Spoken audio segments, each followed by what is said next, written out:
પપ્પા, તમે શું કહી રહ્યા છો? હું તમારી વાત બિલકુલ માની શકતો નથી. તેણે લાચારીથી તેના પિતા તરફ જોયું, જ્યારે તેના પિતા ગુસ્સાથી ઉકળતા હતા. તમે કેમ માનતા નથી? મારા જીવનમાં પહેલીવાર હું તમારી પાસે કંઈક માંગી રહ્યો છું. શું તમે મારા માટે આટલું પણ કરી શકતા નથી, કબીર? તેને કહ્યું. તેનો ગુસ્સો શાંત થયો. તેણે આશ્ચર્યથી તેની તરફ જોયું. હું તે છોકરી સાથે બિલકુલ લગ્ન કરવા નથી માંગતો. કબીરે ભાગીએ જ પોતાનો ગુસ્સો કાબૂમાં રાખતા કહ્યું. બસ. તેના પિતાએ ગુસ્સાથી તેની સામેના ટેબલ પર લાત મારી, જે પડી ગયું. તો પછી હું એવું ખરાબ કરીશ કે તમે, મા અને પુત્ર, તે પછી કોઈનો સામનો કરી શકશો નહીં. તેણે કબીરને કડક શબ્દોમાં ધમકી આપી. કબીરનો ચહેરો ફીકો પડી ગયો. તેને તેના ઈરાદા સમજવામાં લાંબો સમય લાગ્યો નહીં. પપ્પા, તમે તે સ્ત્રી સાથે લગ્ન કરશો અને મારી માને બદનામ કરશો? કબીરે પોતાને શાંત કર્યો અને ઊભા થઈને પૂછ્યું. કબીર, તમે જે ઈચ્છો તે સમજો. તમે મારી વાત સાંભળી નહીં. હવે હું તમારી વાત કેમ સાંભળું? તેને ઠંડા સ્વરે કહ્યું અને ઓફિસ છોડી દીધી. કબીર ત્યાં જ ઊભો હતો. તેની આંખોમાં ગુસ્સો અને પીડા બંને હતા. પપ્પા, તમે આ ખોટું કરી રહ્યા છો. મમ્મી તેના માથા પર સોતન સહન નહીં કરે. તેને પાછળથી બૂમ પાડી, પણ તેણે સાંભળ્યું નહીં. પપ્પા, કબીરે કોરિડોરમાં જોરથી બૂમ પાડી, પણ તે અટક્યા નહીં. તેની આંખો લાલ થઈ ગઈ. મારે શું કરવું જોઈએ? હું તેને પ્રેમ કરું છું યાર, તેણે પોતાની જાતને કહ્યું, અને નિશાનો ચહેરો તેની આંખો સામે ચમક્યો. પરંતુ તેનું હૃદય જાણતું હતું કે જો તે લગ્ન કરવાનો ઇનકાર કરશે તો તેની માનું જીવન બરબાદ થઈ જશે. તે તેના પિતાના ગુસ્સા અને તેની માના આદર વચ્ચે ફસાઈ ગયો હતો. અંતે તેણે હોસ્પિટલ જવાનું નક્કી કર્યું. કાર ચાલુ કરતી વખતે તેનું હૃદય ધબકતું હતું.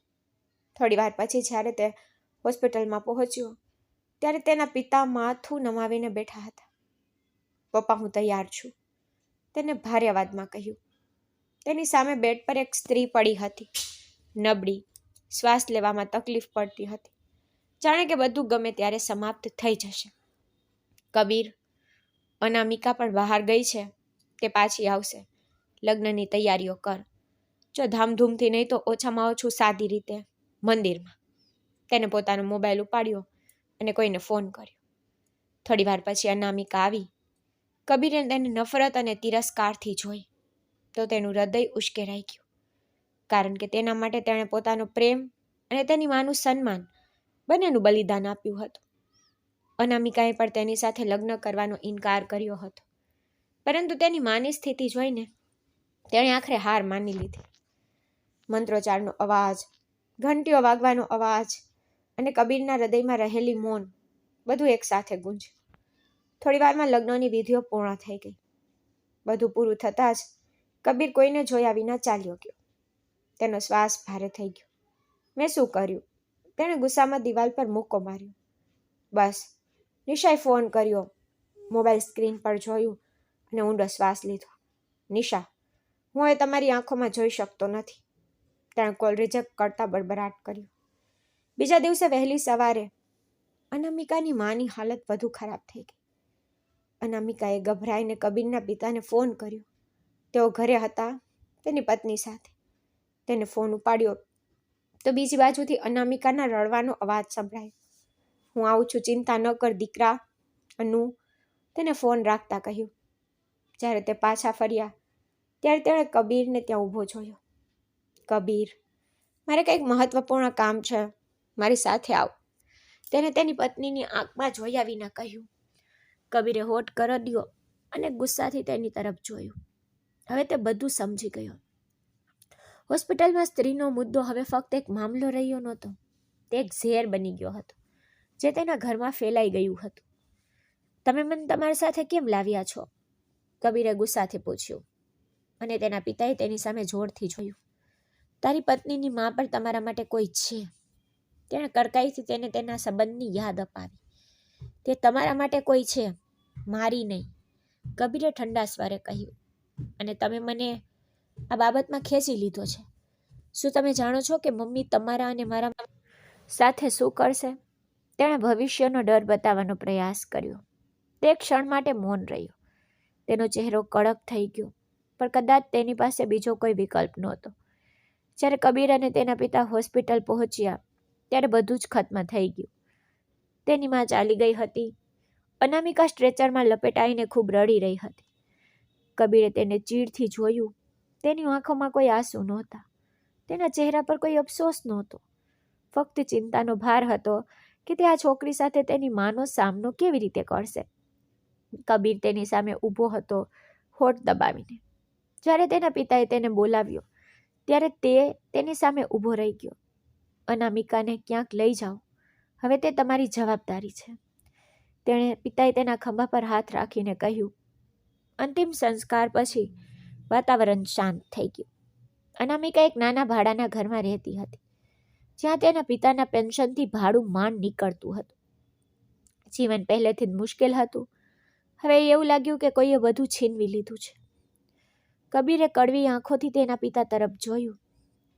તમે જાણો છો કે મમ્મી મને પણ ઘરમાંથી કાઢી મૂકવા માંગે છે. તમે તેને હમણાં ગમે ત્યાં રાખી શકો છો, મને કોઈ વાંધો નથી, પણ અત્યારે હું તેને ઘરે લઈ જવાનું વિચારી પણ નથી શકતો. તમે મારા પર એક વિચિત્ર સમસ્યા મૂકી દીધી છે. તેણે આ મોટેથી કહ્યું અને અનામિકાના રડવાનો અવાજ વધુ તીવ્ર બન્યો. થોડી વાર પછી કબીર ચાલ્યો ગયો. તેણે અનામિકાને નજીકમાં એક નાનો ઓરડો ભાડે આપ્યો. તે ત્યાં રહેવા લાગી. તે બરાબર ખાતી નહોતી, બોલતી નહોતી અને ફક્ત રડતી હતી. સતીશજી વ્યસ્ત હતા, જાણે કંઈક કરવાની ફરજ પડી હોય. તેઓ ફક્ત ફોન કરીને અનામિકાની તપાસ કરતા. કબીર હવે નિશા સાથે હતો. તેનું સ્મિત, તેનું સૌંદર્ય, તેનો ટૂંકો ડ્રેસ, તે કબીરને તેના પ્રેમમાં પાડી રહી હતી. તેના આકર્ષણનો આનંદ માણી રહી હતી. નિશાએ તેના આત્મવિશ્વાસ અને તેની સુંદરતાથી કબીરને પકડી રાખ્યો હતો. તે તેના હાસ્ય, તેની કૃપા મોહિત થઈ ગયો. જેમ જેમ રાત ઘેરાતી ગઈ, કબીર ઘરે પાછો ફર્યો. તેના પિતા હવેલીમાં સોફા પર રાહ જોઈ રહ્યા હતા. કબીરે તેની તરફ જોયું અને કંઈ બોલ્યા વિના જવા લાગ્યો, પણ તેના કોલે તેને રોકી દીધો. કબીર, મને વચન આપો કે તમે મારા પછી અનામિકાનું ધ્યાન રાખશો, તેણે ભારે અવાજે કહ્યું. કબીર પાછો ફર્યો. તેના હોઠ પર કટાક્ષ હતો. શું તમે તમારી પ્રિય વહુની સંભાળ રાખવા માટે અહીં નથી? હું આજે અહીં છું કબીર. મને ખબર નથી કે હું કાલે અહીં હોઈશ કે નહીં. પછી તમે અનુ સાથે રહેશો. કૃપા કરીને તેની સંભાળ રાખો. તેને તમારી માની ક્રૂરતાનો શિકાર ન બનવા દો. પુરુષ બનો અને તમારી પત્નીનું રક્ષણ કરો. એ ખૂબ જ નિર્દોષ છે. સતીશે તેના ખંભા પર હાથ રાખીને આશા અને નિર્બળતા સાથે કહ્યું. કબીરની આંખો છલકાઈ ગઈ. પપ્પા, એમાં મારી ભૂલ નહોતી. તો પછી તમે નિશાના બદલે આ અજાણી છોકરી સાથે લગ્ન કેમ કરાવ્યા? તમે જાણો છો ને, હું નિશાને પ્રેમ કરું છું, તેણે અફસોસ સાથે કહ્યું. સતીશે હળવેથી હસીને કહ્યું. એક સમય આવશે કબીર, જ્યારે તને ખ્યાલ આવશે કે મેં પસંદ કરેલી છોકરી તારા માટે કેટલી પરફેક્ટ હતી. હું એ જોઈ શકું છું જે તું જોઈ શકતો નથી. તેના અવાજમાં એક વિચિત્ર ભેજ હતો, જાણે દરેક શબ્દમાં કાયમી ઝંખ ના હોય. કબીરે માથું હરાવ્યું, તેના હોઠ દબાવ્યા. તેનું હૃદય પ્રશ્નોથી ડૂબી ગયું, પણ તેની જીભ શાંત રહી. તેના મનમાં અનામિકાનું ચિત્ર ચમક્યું, સાથે સાથે તે કડવાશ પણ, જે તેને હજુ પણ સતાવતી હતી. પરંતુ કોઈ કારણોસર સતીશની આંખોમાં કંઈક એવું હતું જે કબીર જોઈ શક્યો નહીં. કદાચ તેને પણ ખ્યાલ આવી ગયો હતો કે સમય પસાર થઈ રહ્યો છે, અને તેથી તે તેના પુત્ર પાસેથી એક વચન લઈ રહ્યો હતો જે તેને સાંત્વના આપશે. તેની આંખોમાં આશા હતી, એક શ્વાસ વગાડના નિશાશાની, જેમ કે કબીર યાદ રાખશે કે તેણે શું કહ્યું હતું. કબીરે શાંતિથી માથું હલાવ્યું. કંઈક કહેવા માંગતો હતો, પરંતુ શબ્દો તેના ગળામાં અટવાઈ ગયા. આ તેના પિતા સાથેની છેલ્લી મુલાકાત હતી. તે રાત્રે કબીર થાકેલો અને ગાઢ નિંદ્રામાં ખોવાયેલ સૂઈ ગયો. પરંતુ જ્યારે સવારે સૂર્ય ઉગ્યો ત્યારે સતીશજી જાગ્યા નહોતા. ઘર શોકથી ભરાઈ ગયું હતું. બધાની આંખો ભીની હતી. દિવાલો પરથી પણ રડવાનો અવાજ ગુંજી રહ્યો હતો. કબીર તેના હોઠ દબાવી પીડા સહન કરી રહ્યો હતો. તે તેની મા અને ભાઈ બહેનોની સંભાળ રાખવાનો પ્રયાસ કરી રહ્યો હતો. તેઓ 3 ભાઈ બહેન હતા. કબીર સૌથી મોટો ત્યારબાદ એક ભાઈ અને એક બહેન. જવાબદારીનો બધો ભાર હવે તેના ખંભા પર હતો. કબીરનું ઘર મોટું હતું, પણ હવે શાંત. નિશા તેની માની મિત્રની પુત્રી હતી, જેની સાથે તેણે પોતાનું ભવિષ્ય જોડ્યું. હવે તે ભવિષ્યની કોઈ ગેરંટી નહોતી. તેઓ થોડા મહિના લગ્ન કરવાનું વિચારી રહ્યા હતા, પરંતુ સતીશજીના મૃત્યુએ બધું બદલી નાખ્યું. અનામિકા હવે તેના જીવનનો એક ભાગ બની ગઈ હતી. પછી ભલે તે ઈચ્છે કે ન ઈચ્છે, નિશા ક્યારેય તેની પત્ની બની શકે નહીં, અને અનુને છૂટાછેડા આપવા તેના નિયંત્રણની બહાર હતા, કારણ કે તે તેના પિતાને આપેલા વચનને તોડી શકતો નહોતો. અનામિકા સતીશજીને અંતિમ શ્રદ્ધાંજલિ આપવા આવી. તેનો ચહેરો ચાદરથી ઢંકાયેલો હતો, પરંતુ કબીરે તેની આંખોથી તેને ઓળખી લીધી. છતાં તેણે હંમેશાની જેમ તેણીને અવગણી, જાણે તે તેના માટે કોઈ મહત્વ ધરાવતી ન હોય. ઘરની પરિસ્થિતિ અત્યંત અનિશ્ચિત હતી. તેની મા, ભાઈ બહેન રડી રહ્યા હતા, પીડાઈ રહ્યા હતા. પરિસ્થિતિ ભયાનક હતી. કબીર પોતાનું દુઃખ છુપાવીને બધાનો સહારો રહ્યો. તે મોટા દીકરા તરીકેની પોતાની ફરજ બજાવી રહ્યો હતો. ભલે તે ભાંગી પડ્યો હોય, પણ બીજાઓની સંભાળ રાખતો. આ બધા વચ્ચે તેણે અનામિકાનું ધ્યાન રાખ્યું નહોતું. તે તેને પૂછ્યું નહોતું કે તે કેવી છે, તે જોયું નહોતું. સતીશના અવસાને 8 દિવસ થઈ ગયા હતા. ધીમે ધીમે ઘરમાં બધું સામાન્ય થઈ રહ્યું હતું, પરંતુ કબીરને અનુની કોઈ પરવા નહોતી. તે એકલી કેવી રીતે જીવી રહી હતી. સતીશ હંમેશા તેની સંભાળ રાખતો, પણ હવે જ્યારે તે ગયો તો તેની સંભાળ કોણ રાખશે? કબીરને કોઈ પરવા નહોતી. અચાનક એક રાત્રે જ્યારે તે સૂતો હતો, ત્યારે તે એક સ્વપ્નથી જાગી ગયો. તેને ઊંડો શ્વાસ લીધો, પોતાને શાંત કરવાનો પ્રયાસ કર્યો, પણ તેનું હૃદય બેકાબુ હતું. તેના પિતા તેના સ્વપ્નમાં દેખાયા. તે ખૂબ ગુસ્સે હતા, ખૂબ ઉદાસ પણ હતા. તે માથું પકડી રાખ્યું હતું અને લાંબા સુધી વિચાર્યું કે તે તેના સપનામાં શા માટે ઠપકો આપી રહ્યા છે. અચાનક અનામિકા તેના ધ્યાનમાં આવી. તેને યાદ આવ્યું કે તેના પિતાએ મરતા પહેલા અનુનો નંબર આપ્યો હતો, પણ તેણે તેને અવગણી હતી. તેણે તે સેવ પણ કર્યો નહોતો. કબીરે લાઇટ ચાલુ કરી, તેનો મોબાઈલ ઉપાડ્યો અને ઉતાવળે તેના જૂના સંદેશાઓ શોધ્યા. આખરે તેને તે નંબર મળ્યો. તેને ફોન કર્યો. ઘંટી સતત વાગી, પણ કોઈએ જવાબ આપ્યો નહીં. પછી અચાનક એક નરમ ઊંઘતો અવાજ આવ્યો. હેલો. કબીર થોડીવાર માટે મૌન રહ્યો. પછી તેને કહ્યું, તું ક્યાં છે? લાંબા મૌન પછી તેણે અનુને 2 શબ્દો કહ્યા, અને તે પણ ખૂબ જ કઠોર શબ્દોમાં. શું? અનુએ તેના કાન પરથી ફોન કાઢ્યો અને ઉપર જોયું. પછી ઊંડો શ્વાસ લેતા તેણીએ કહ્યું, હું અંકલે મને આપેલા એપાર્ટમેન્ટમાં રહું છું. તેના અવાજમાં હૃદય ભંગનો સંકેત હતો, પણ રાહતની લાગણી પણ, કારણ કે તે જ તેનું રહેવાનું એકમાત્ર સ્થળ હતું, જ્યાં હવે મૌન તેની સાથે હતું. શું તમે એકલા છો? તેણે માથું ખંજવાળતા પૂછ્યું. તેને અનુ સાથે આ રીતે વાત કરવાનું ગમતું તો નહોતું. હા, હું એકલી છું, અનુએ કહ્યું. ઠીક છે, હું તમને મારા ઘરે રહેવાની વ્યવસ્થા કરીશ, તેણે સરળ શબ્દોમાં કહ્યું, અને ફોન કાપી નાખ્યો. તેને સમજાતું નહોતું કે તેની માને કેવી રીતે સમજાવવું કે તે હવે તેની પત્ની છે અને તેની જવાબદારી છે. તેના પિતાએ જતા પહેલા તેનું જીવન ખૂબ જટિલ બનાવી દીધું. તે સવારે ઓફિસ જવાને બદલે તે સીધો અનામિકાના એપાર્ટમેન્ટમાં આવ્યો. તેના પિતા તેને અનામિકાના સરનામા વિશે ન જણાવે એ તો અશક્ય હતું.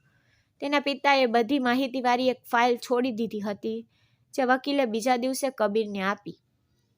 તેમાં જણાવાયું હતું કે તેણે તેની મિલકતનો એક ભાગ અનામિકાને ટ્રાન્સફર કર્યો છે. કબીરે ડોલબેલ વગાડી. થોડીવાર પછી દરવાજો ખુલ્યો. તે સુસ્ત અને નબળી દેખાતી હતી. તેના હોઠ એટલા સૂકા હતા કે તેના પર પોપડા પડી ગયા હતા. કબીરે પહેલી વાર તેના ચહેરા તરફ ધ્યાનથી જોયું. તમને શું થયું છે? તેણે તેના ટ્રાઉઝરના ખિસ્સામાંથી હાથ કાઢ્યો અને એપાર્ટમેન્ટમાં પ્રવેશ કર્યો. તેને કદાચ તાવ આવ્યો હશે, તેને ધીમેથી કહ્યું. કબીર બેઠો ત્યારે તેણે તેને પાણીનો ગ્લાસ આપ્યો. કબીરે ગ્લાસ લીધો અને ટેબલ પર મૂક્યો. પછી તે એપાર્ટમેન્ટમાં જોવા લાગ્યો. જુઓ, હું સ્પષ્ટ અને સીધી વાત કરવા માંગુ છું. સીધી વાત એ છે કે મારી માને તમારી માં ગમતી નહોતી અને તમે જાણો છો કે શા માટે.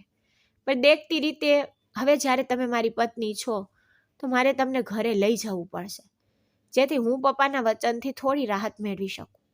તો માં તમને હવેલીમાં જવા દેશે નહીં અને તેથી જ તમારે એનેક્સીમાં રહેવું પડશે. તેણે કોઈ પણ ઢોંગ કે મીઠી વાતો કર્યા વિના સીધી જ વાત કરી. અનામિકા મૂંઝવણમાં ખોવાયેલી ત્યાં ઊભી રહી.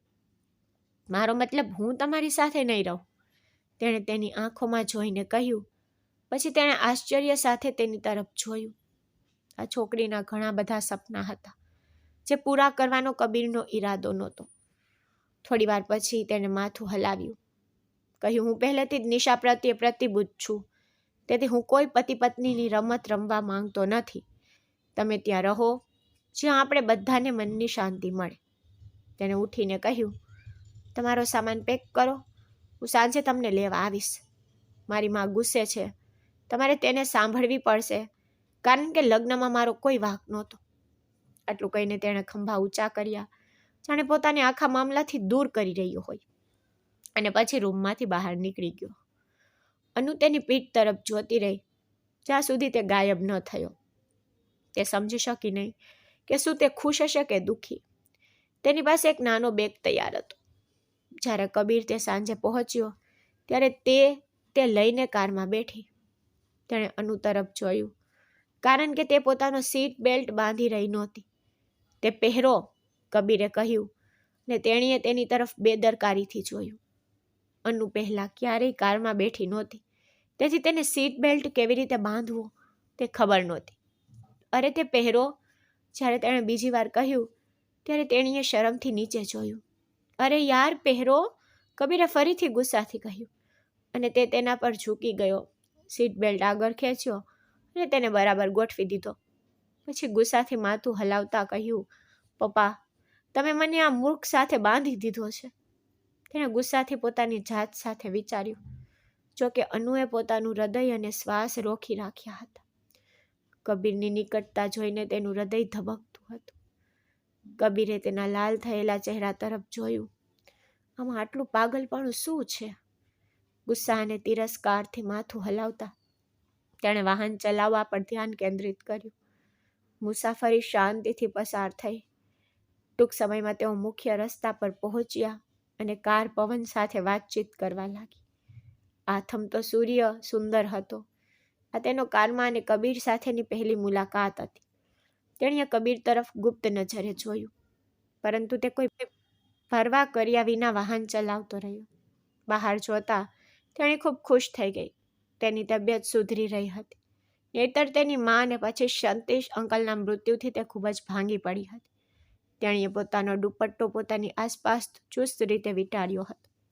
સંપૂર્ણ કપડાં પહેરેલા હતા અને સ્વચ્છ ચહેરા સાથે મેકઅપ વિના. આ સરળ માસૂમ છોકરી હવે આધુનિક દુનિયામાં પ્રવેશી રહી હતી. કાર અટકી ગઈ. ચોકીદારે મોટો દરવાજો ખોલ્યો અને કાર અંદર આવી. કબીર નીચે ઉતર્યો, તેનો સામાન કાઢ્યો અને અનુને પાછળ આવવા કહ્યું. તે શાંતિથી તેની પાછળ ગઈ. મોટી હવેલી સાથે જોડાયેલ એક નાનો રૂમ હતો. તેણે તારું ખોલીને અંદર પ્રવેશ કર્યો. એનેક્સમાં કોઈ રહેતું નહોતું, તેથી તે ધૂળથી ઢંકાયેલું હતું.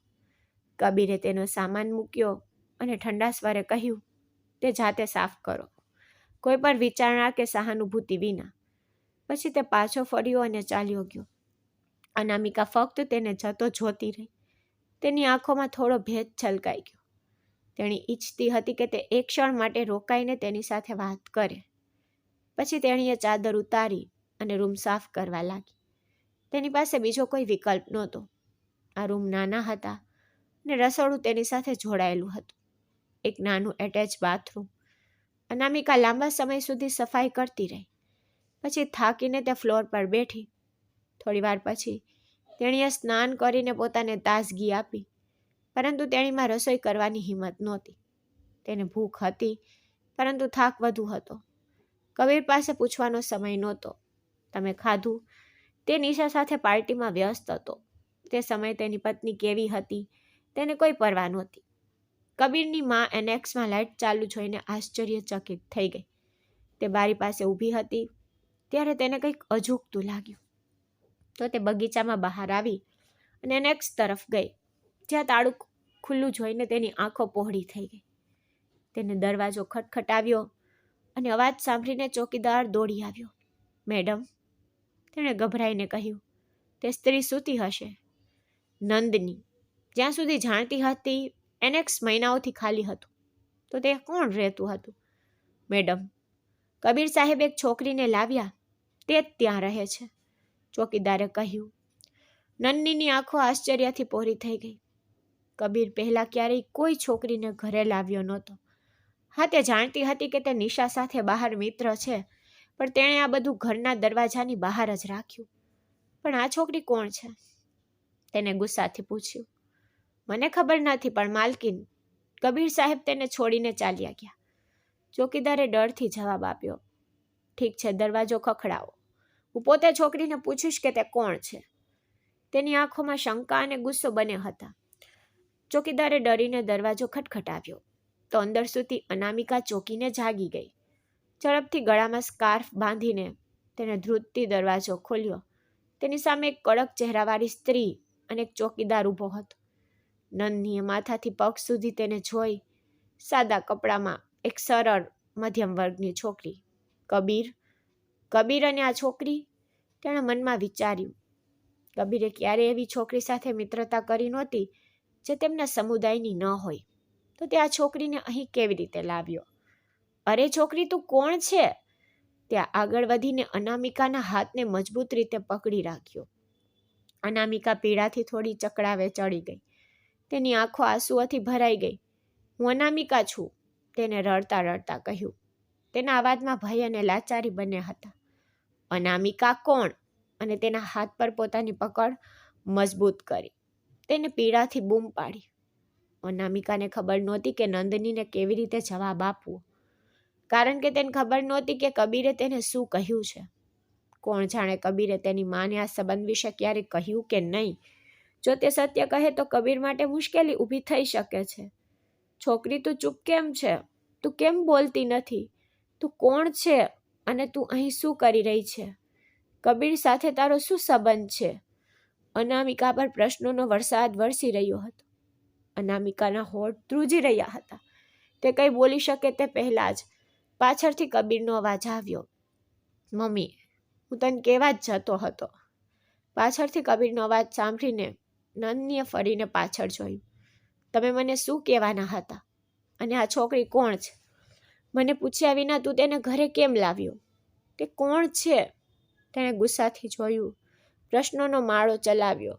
કબીરે હવે ગુસ્સાથી અનામિકા સામે જોયું. તે મારી પત્ની છે, કબીરે ઠંડા સ્વરે કહ્યું. તેને આ સંબંધનો ઉલ્લેખ કરવો જ પડ્યો. પત્ની? તું ભાનમાં છે? નંદનીએ કટાક્ષ કરતા કહ્યું, જાણે કબીરની માનસિક સ્થિતિ પર શંકા કરી હોય. આ છોકરી તારી પત્ની છે? તેને તારી પત્ની બનવાનો અધિકાર છે? તેનું હાસ્ય કટાક્ષ અને તિરસ્કાર બંનેથી ભરેલું હતું. કબીરે ઊંડો શ્વાસ લઈને ઊભો થયો. તે તેની મા પાસે બે ડગલા ચાલીને તેનો હાથ પકડ્યો. તેની માના શબ્દોએ તેને અનામિકા પ્રત્યે ગુસ્સો અને નફરતથી ભરી દીધો. આ છોકરી ખરેખર કબીર તને જાની પત્ની બનવાને લાયક નહોતી. પપ્પાએ આ લગ્ન કરાવ્યા, તેણે ધીમેથી કહ્યું. નન્નીનું મોં ખુલ્લું રાખીને તેની સામે જોઈ રહી હતી. કબીર એક ક્ષણ માટે થોંભ્યો, જાણે વિચારી રહ્યો હોય તેણે આગળ શું કહેવું. મમ્મા, આ છોકરી કોની દીકરી છે તે જાણીને તમને આશ્ચર્ય થશે, પણ તેને આજે સત્ય જાહેર કરવાનું નક્કી કરી લીધું હતું. તે ગંગાની દીકરી છે, તેણે ડરના સંકેત સાથે કહ્યું, કારણ કે જો તે દુનિયાની કોઈ સ્ત્રીને નફરત કરતી હતી તો તે ગંગા હતી. કબીરના શબ્દો સાંભળીને ધીમેથી માથું હલાવ્યું. નન્ની અનામિકાના નમેલા માથા તરફ જોયું, પણ અચાનક તે ભાનમાં આવી. તે કબીરને છોડીને બે ડગલા અનામિકાની નજીક ગઈ. તેણે તેનો હાથ પકડી લીધો, પોતાની તરફ ખેંચી અને બીજી જ ક્ષણે તેના ગાલ પર જોરથી થપ્પડ મારી. અનામિકા પાછળ પડી ગઈ. તારી માં મારા જીવનમાં એક સમસ્યા હતી અને તું તારી પોતાની સમસ્યાઓ લઈને મારા ઘરમાં પ્રવેશી ગઈ છે. તને શું લાગે છે, મા દીકરી તમે મારા દીકરાને બળજબરીથી મારી પાસેથી લઈ જઈશો અને મારા પતિ અને દીકરાને મારી પાસેથી છીનવી લઈશ? તે ગુસ્સામાં એટલી બરડાઈ કે કબીરને પણ પોતાને કાબૂમાં રાખવું મુશ્કેલ લાગ્યું. અવાજ સાંભળીને કબીરનો નાનો ભાઈ અજય અને તેની નાની બહેન રીમા દોડી આવ્યા. રીમા, મમ્મીને અંદર લઈ જા. કબીરે તરત જ તેમની તરફ જોયું અને તેની માને અંદર લઈ જવાનો ઈશારો કર્યો. અનામિકા હજુ પણ જમીન પર પડી હતી, નિર્જીવ અને લાચાર. તેનામાં ઊભા થવાની હિંમત પણ નહોતી. રાજુ, તારી પત્નીને બોલાવ અને આ છોકરીને ઉપાડીને પલંગ પર સુવડાવ. કબીરે જમીન પર પડેલી અનામિકાને જોઈ, પછી તેની માનો હાથ પકડીને અંદર ગયો. રાજુએ ફરી એકવાર અનામિકાને જોઈ અને અંદર જતા તે લોકો તરફ જોયું, જેમના હૃદયમાં માનવતા નહોતી. પછી અનામિકાને અફસોસથી જોઈને તેણે નોકર ક્વાર્ટરમાંથી તેની પત્નીને બોલાવી. તેની પત્નીએ અનામિકાને ઉપાડીને પલંગ પર સુવડાવી. જ્યારે તે ભાનમાં આવી ત્યારે રાજુની પત્નીએ તેને જ્યુસ પીવડાવ્યો. તેના ગાલ પર આંગળીઓના નિશાન હતા. જ્યારે તે જ્યુસ પીતી હતી ત્યારે પણ તેની આંખોમાંથી આંસુ વહી રહ્યા હતા. ગરીબોનું આ દુનિયામાં કોઈ નથી. ગરીબો ફક્ત અપમાન અને દુઃખ અનુભવવા માટે તો જન્મે છે. આ દુનિયા ફક્ત ધનિકોની છે. અનામિકા શાંતિથી રડી રહી હતી. નન્નીજી ગુસ્સા અને પીડાથી ઘાયલ થઈને સિંહણ બની ગઈ હતી. કબીર, તે છોકરી સાથે કેવી રીતે લગ્ન કર્યા? તું તે સ્ત્રીને જાણતો હતો? તારા પિતા તેને પ્રેમ કરતા હતા. તે તેના માટે પોતાનો જીવ પણ આપી દેત. તેનો અવાજ ઊંચો અને કડવો હતો. તે ત્રણેય છોકરાઓએ ક્યારેય પોતાના માતા પિતાને સુખી દંપતી તરીકે જોયા નહોતા. તેઓ હંમેશા તેમને લડતા જોતા. મમ્મા, હું મજબૂર હતો. મારી પાસે બીજો કોઈ વિકલ્પ નહોતો. પપ્પાએ મને ધમકી આપી અને હું લાચાર હતો. કબીરે માથું નમાવ્યું અને પોતાની ભૂલ સ્વીકારી. તે તેની માની સ્થિતિથી ગભરાઈ ગયો. તું નિશાનો સામનો કેવી રીતે કરીશ, કબીર? ગુસ્સામાં નંદનીએ પૂછ્યું. મમ્મા, હું તેનું ધ્યાન રાખીશ, પણ હું આ છોકરી સાથે કોઈ સંબંધ રાખવા નથી માંગતો. કબીર તરત જ બોલ્યો. નંદનીને થોડી રાહત થઈ. ઠીક છે, તેને છૂટાછેડા આપી દે અને ઘરમાંથી કાઢ. હું આ પ્રકરણ કાયમ માટે બંધ કરવા માંગુ છું. તે મક્કમ હતી. મમ્મા, હું હમણાં હાર માની નથી શકતો. કૃપા કરીને મારી સમસ્યા સમજો. તમે લોકો મારો પરિવાર છો. પપ્પાએ પોતાને આદેશ આપ્યો છે. તમે તમારી પોતાની વાત કરી રહ્યા છો. કોઈએ મને પણ પૂછવું જોઈએ. કબીર, તમે શું ઈચ્છો છો? તેને વેદનાથી કહ્યું. તો અજયે તેના ખંભા પર હાથ મૂક્યો. ભાઈ, તું કંઈ પણ કરી શકે છે, પણ મમ્મીની પરવાનગી વગર કંઈ થઈ શકે નહીં. તેણે ધીમા અવાજે કહ્યું. એ છોકરીને છૂટાછેડા આપી દે, કબીર, નહીતર તું મને મરેલી જોઈશ. નંદનીએ તેને બ્લેકમેલ કરવાનો પ્રયાસ કર્યો. કબીરે માથું હલાવ્યું. મમ્મી, હું તેને છૂટાછેડા આપી શકતો નથી જ્યાં સુધી હું તેના માટે એક સારો માણસ ન શોધી શકું અને તેનું ભવિષ્ય નક્કી ન કરી શકું. તમે તે છોકરીની આટલી ચિંતા કેમ કરો છો? તેના અને તેના ભવિષ્ય પર નર્ક છે. બસ તેને છૂટાછેડા આપો. મમ્મી, સમજવાનો પ્રયાસ કરો. હું તેને છૂટાછેડા નથી આપી શકતો. જો હું તેને છૂટાછેડા આપીશ તો તે મારા હિસ્સાની હકદાર રહેશે. પપ્પાની વસિયતનામા મુજબ છૂટાછેડા પર તેને આખી મિલકતનો અડધો ભાગ મળશે. પપ્પાએ તેને સંપૂર્ણપણે સુરક્ષિત છોડી છે. નન્ની એક ધક્કા સાથે સોફા પર બેઠી. તારા પિતાએ મને જીવતા સુધી શાંતિથી આરામ કરવા દીધો નહીં, અને હવે તેમના મૃત્યુ પછી પણ તેમણે મને બેચેન છોડી દીધી છે. તે ગુસ્સાથી પગ પછાડીને તેના રૂમમાં ગઈ. કબીરે લાચારીથી પોતાના ભાઈ અને બહેન તરફ જોયું. ભાઈ, ભાભી ખૂબ જ સરસ છે, રીમાએ સ્મિત સાથે કહ્યું. પણ કબીરની નજર જોઈને ઉતાવળે રૂમમાં પાછી ફરી ગઈ. ભાઈ, જો તું મારી વાત સાંભળે તો આપણે નિશાને છોડી દઈએ અને આ છોકરી સાથે સમાધાન કરી લઈએ. આ વખતે કબીરે તેની સામે વધુ કડક નજરે જોયું. તું હદ પાર કરી રહ્યો છે અજય. માફ કર. માફ કર ભાઈ. હું ભૂલી ગયો કે તે હવે તારી પત્ની છે. મારો મતલબ મારી આદરણીય ભાભી. માફ કર યાર, તેણે આકસ્મિક રીતે કહ્યું. તેણે ડરવાનો ઢોંગ કર્યો અને કાન ઢાંકી દીધા. માફ કર, પણ આટલી સુંદર છોકરીને સરકી ન જવા દે. ઓહ, મેકઅપથી ઢકાયેલી તે નિશા એકદમ ડાકણ જેવી લાગે છે. જો તું તેને મેકઅપ વગર જોશે ને તો તું કદાચ ડરથી બેહોશ થઈ જશે. અજય, આ ખૂબ વધારે છે. તું મારાથી માર ખાશે. આ વખતે કબીર એક વાસ્તવિક મુઠ્ઠી મારી અને તેને બતાવી. માફ કરજો ભાઈ, હું જાઉં છું, પણ તું જા. એ પહેલા મેં છેલ્લી વાર શું કહ્યું વિચારી લે. એ અટક્યો નહીં, કારણ કે હવે કબીર એના મોઢા પર મૂકો મારવાનો હતો. એ ઝડપથી પોતાના રૂમમાં દોડી ગયો. કબીરે ઊંડો શ્વાસ લીધો અને સૂવા માટે પોતાના રૂમમાં ગયો. પડદા ગોઠવીને એણે એનેક્સ તરફ જોયું, જ્યાં લાઇટ બંધ હતી. એણે ઊંડો નિસાસો નાખ્યો અને ચાલ્યો ગયો. એના મનમાં વિચાર આવ્યો કે જઈને જોઉં કે ઠીક છે કે નહીં. નન્નીના થપ્પડ પછી એ જે રીતે ફ્લોર પર સૂઈ ગઈ હતી એ જોઈને એનું હૃદય પર થોડું દુઃખી થયું. પણ પછી એને વિચાર આવ્યો કે જો એ ઠીક નહીં હોય તો રાજુ ચોક્કસ આવીને એને કહેશે. આ વિચારીને સૂઈ ગયો તો નિશા એના વિચારોમાં આવી ગઈ. હવે એને નિશાને આખું સત્ય કેવું હતું અને તેની પ્રતિક્રિયા પણ જોવી હતી, જે ખૂબ જ ખતરનાક બનવાની હતી. એ આંખ બંધ કરીને પોતાના જીવનમાં આવતા ઉતાર ચઢાવ વિશે વિચારી રહ્યો હતો. તેને અનામિકા છોડવી જ હતી, પણ તે એ પણ વિચારી રહ્યો હતો કે અનામિકાને તેના જીવનમાંથી કેવી રીતે દૂર કરવી, જેથી તેના પિતાના આત્માને કોઈ દુઃખ ન થાય અને તે દોષિત પણ ન લાગે. આમ વિચારતા કબીર સૂઈ ગયો. સૂર્યોદય થતાં જ હવેલી પ્રકાશિત થઈ ગઈ. અનામિકાએ ઉઠવાનો પ્રયાસ કર્યો, પણ તેનું શરીર થાકી ગયું હતું. કબીર હંમેશાની જેમ પોશાક પહેરીને ઓફિસ જવા માટે તૈયાર થઈને કાર પાસે આવ્યો અને તેની નજર એનેક્સ તરફ ગઈ. તેણે માથું હલાવ્યું. કારનો દરવાજો ખોલ્યો અને બેઠો તો અન્નુ બારી બહાર જોઈ રહી હતી. કબીરના વારાએ તેનું હૃદય ધબકતું કરી દીધું. કબીર કારમાં બેસીને ચાલ્યો ગયો. તેથી તે પણ બારીથી દૂર ખસી ગઈ અને પલંગ પર સૂઈ ગઈ.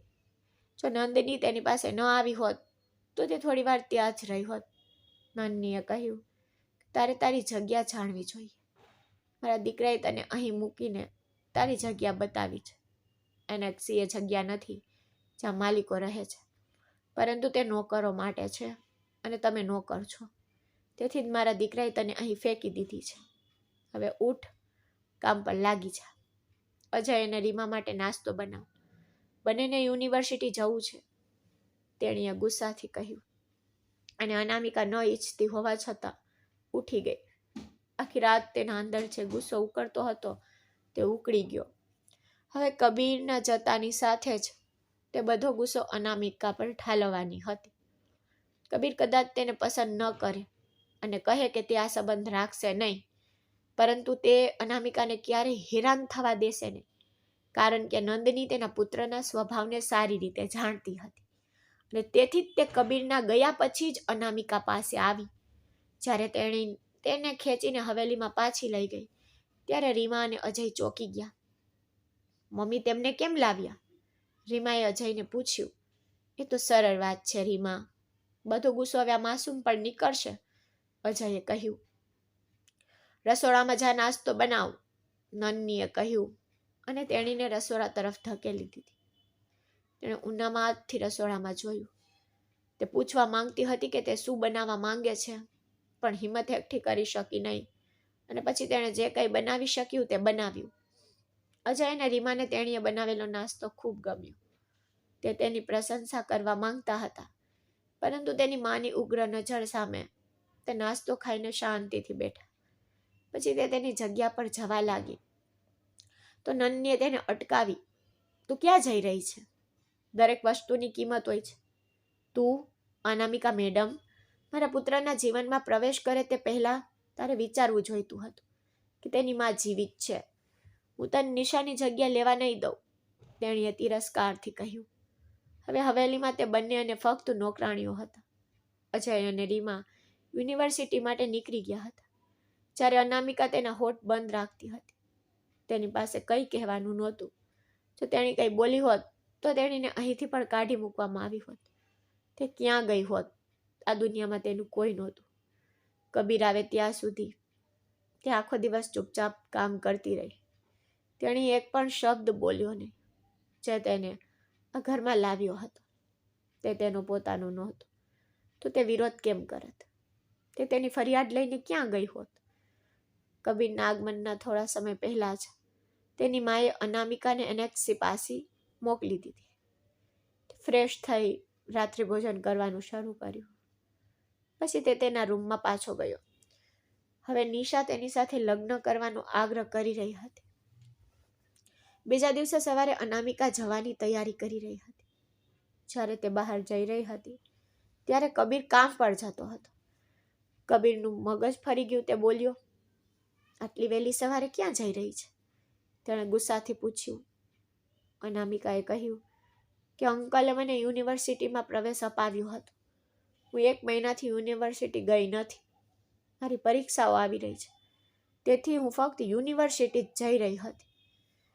કબીરે આશ્ચર્યથી તેની સામે માથાથી પગ સુધી જોયું. તેને લાગ્યું કે તે તો અજ્ઞાની છે.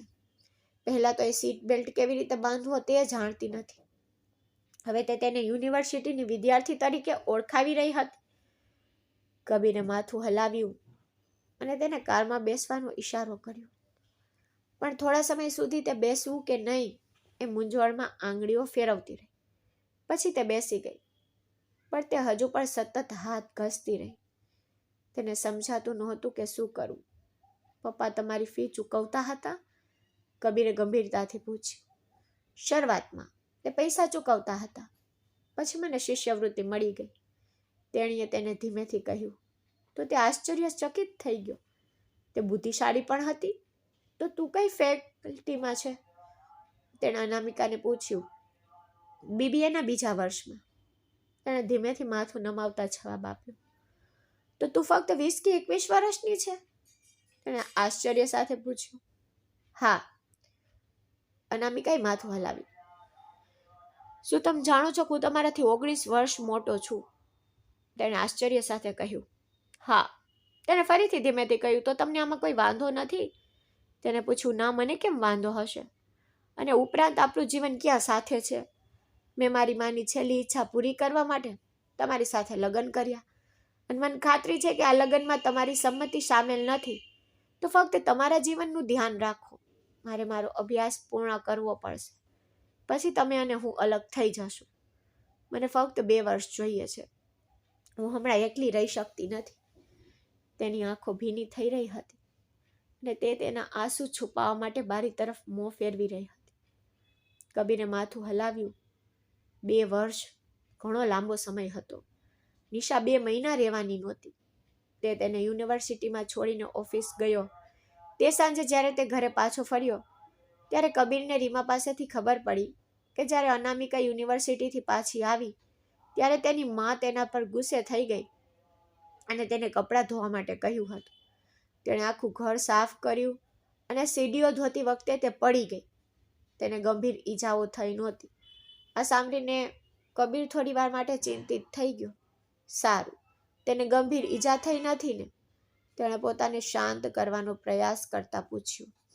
ભાઈ, મને તેની ઈજાઓ વિશે ખબર નથી, પણ તે બિચારી છોકરી ખૂબ રડી રહી હતી અને ભાગ્યે જ તેને એનેક્સી સુધી ચાલી શકી હતી. મેં મારી માને કહ્યું કે આપણે ડૉક્ટરને બોલાવવા જોઈએ, પણ તેણે જોરથી ના પાડી. તે તરત જ એનેક્સી તરફ ગઈ. તે પલંગ પર બેઠી હતી. થોડી ધ્રુજી રહી હતી. કદાચ રડી રહી હતી અને રડવાથી તેનું શરીર ધ્રુજી રહ્યું હતું. કબીર તરત તેની પાસે ગયો. દરવાજો ખટખટાવાનો અવાજ સાંભળીને તેણે આંખો પરથી હાથ હટાવી લીધા. કબીરને નજીક આવતો જોઈને તેને ઊભા થવાનો પ્રયાસ કર્યો. મને બતાવો કે તમને ક્યાં વાગ્યું છે? તેને પલંગ પર તેની બાજુમાં બેસીને પૂછ્યું. જ્યારે અનામિકા ઝડપથી તેનો સ્કાર્ફ ગોઠવી બેઠી અને પાછળ ઝૂકી ગઈ. બોલી, હું ઠીક છું, મને ગંભીર ઈજા નથી થઈ.